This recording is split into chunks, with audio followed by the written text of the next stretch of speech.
मौलाना फजलुर रहमान भी चले गए। सर खबर ये छप रही है, जियो में ये मौलाना पब्लिश हो रही है बड़ी कि वो फलस्तीन गए हैं, तो लोगों ने कहा कि भाई फलस्तीन के रास्ते तो बंद है, कहाँ से वो जहाज से छलांग लगाएंगे, कहाँ से? तो पता ये चला कि वो कतर में हमास की लीडरशिप के साथ खड़े हैं। अमेरिका और भारत के ताल्लुकात तो बहुत करीब हैं, इतने करीब हैं कि आपको इस चीज़ का अंदाज़ा नहीं है कि सितंबर में जब G20 होती है तो किस तरीके से और कितनी ज़्यादा मुलाकातें होती हैं एक महीने के अंदर ही। देखिए, मौलाना तो अपनी मार्केटिंग कैंपेन के लिए गए हैं ना, वो तो अपनी दुकान, अपने प्रोडक्ट को मार्केट करने गए हैं। वो तो ये वही मौलाना है जिन्होंने आज से 2 हफ्ते पहले पाकिस्तान में जलसा करके हमास के एक लीडर को वीडियो लिंक पे खिताब कराया था। 78 दहशतगर्द जमातें या मिलिटेंट ऑर्गेनाइजेशंस हैं। अब हो ये रहा है कि पाकिस्तान ये कह रहा है कि ये जो पाकिस्तान में रिसेंटली 2-3 हमले हुए हैं।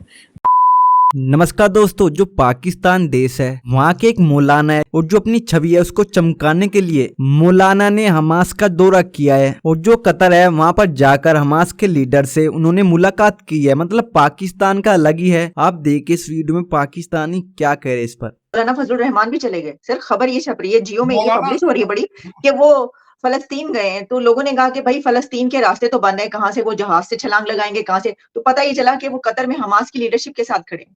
देखिए, मौलाना तो अपनी मार्केटिंग कैंपेन के लिए गए हैं ना, वो तो अपनी दुकान, अपने प्रोडक्ट को मार्केट करने गए हैं। वो तो ये वही मौलाना है जिन्होंने आज से 2 हफ्ते पहले पाकिस्तान में जलसा करके हमास के एक लीडर को वीडियो लिंक पे खिताब कराया था।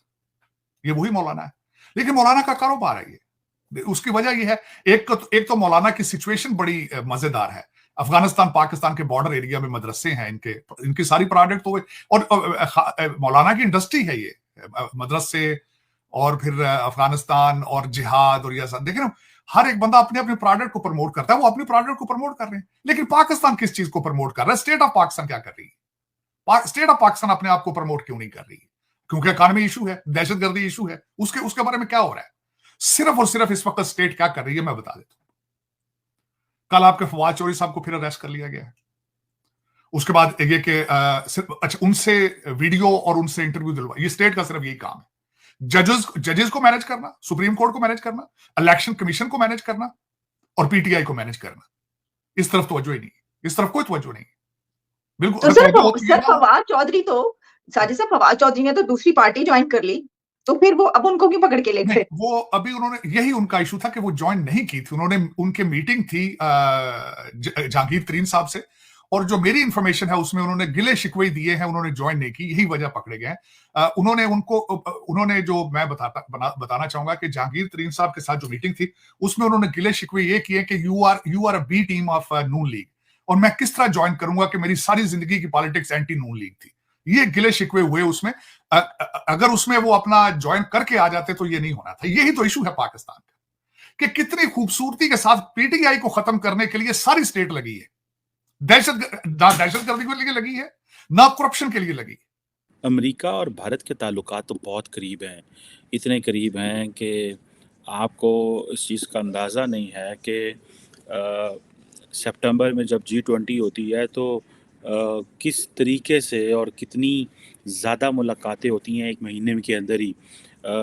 बाइडन साहब इंडिया आते हैं, फिर जयशंकर अमेरिका जाते हैं तो सारी लीडरशिप से मिलते हैं, फिर अमेरिकन अभी फिर आ रहे हैं 2+2 के लिए। और इधर एक पाकिस्तान है कि मुझे लग रहा है कि उसके ताल्लुकात अमेरिका के साथ पहले पॉलिटिकल सतह पे ख़राब हुए, जब इमरान खान साहब जो हैं वो उन्होंने अमेरिका पे इल्ज़ाम लगाया कि वो उन्होंने उनकी हुकूमत गिराई, और अब मुझे लगता है कि सिक्योरिटी लेवल पे चीज़ें जो हैं वो ख़राब होने लगी हैं। मुझे लग ये रहा है कि पाकिस्तान प्रेशर डालने लगा है तमाम बड़े स्टेक होल्डर्स के ऊपर इस खित्ते के अंदर, जिसमें इंडिया तो ज़ाहिर बात है वो जिसे कहते हैं ना कि यूजुअल सस्पेक्ट है कि उत्थे तो गल जानी जानी है। लेकिन मेरा ख्याल है कि टीटीपी जो पाकिस्तान पे दर पे हमले कर रही है, जिसकी वजह से जिसे वो कहते हैं ना पाकिस्तान का जो थ्रेट लैंडस्केप है वो बिल्कुल बड़ा इवॉल्व हो रहा है, और जिसमें नए एक्टर्स आ रहे हैं। ठीक है, तहरीक तालिबान ऑपरेट कर रही है, बलोच मिलिटेंट्स जो हैं वो अलहदा ऑपरेट कर रहे हैं, फिर अफ़गान तालिबान जो हैं वो अलहदा अपना एक कर रहे हैं। पाकिस्तान का जो एक काउंटर टेररिज्म अथॉरिटी है वो तो ये कहती है कि 78 मिलिटेंट ऑर्गेनाइजेशन है पाकिस्तान के अंदर। अब इमेजिन करें 78 दहशतगर्द जमातें या मिलिटेंट ऑर्गेनाइजेशंस हैं। اب ہو یہ رہا ہے کہ پاکستان یہ کہہ رہا ہے کہ یہ جو پاکستان میں ریسنٹلی 2-3 حملے ہوئے ہیں جس میں آپ کو پتہ ہے کہ جو کیا سے بولتے ہیں پاکستان کی جو میجر انسٹالیشنز ہیں ان پہ حملے کیے گئے ہیں، فوجیوں پہ حملے کیے گئے ہیں، اس کا نقصان یہ ہے کہ جو اسلحہ ہے وہ کہتے ہیں جی امریکی اسلحہ. This is what Pakistan is trying to project now. وہ کہہ رہے ہیں جی کہ یہ جو افغان سرزمین پہ امریکہ کا تیار شدہ اسلحہ جو ہے وہ کھلے عام فروخت ہو رہا ہے. تو یہ کیسے اسلحہ تھا؟ یہ M4 ہے، AK-74 ہے، RPG-7 ہے، M16 ہے. یہ بندوقیں انڈیا افغانستان میں کہاں پہ آ گئیں؟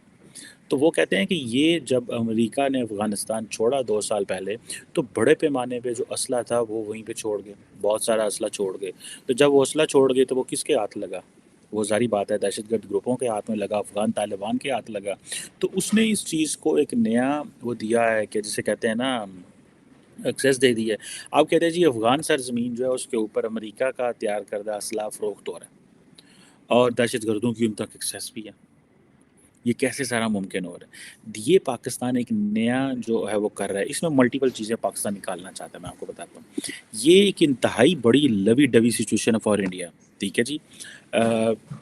ون کہ جی لالیس پلیس ہے، انریسٹ ہے، افغان کے سارے ان کے معاملات خراب ہیں. اور جب کہ آپ کو پتہ ہو کہ افغانستان جو ہے وہ پاکستان لاکھوں افغانیوں کو پاکستان سے نکال رہا ہے.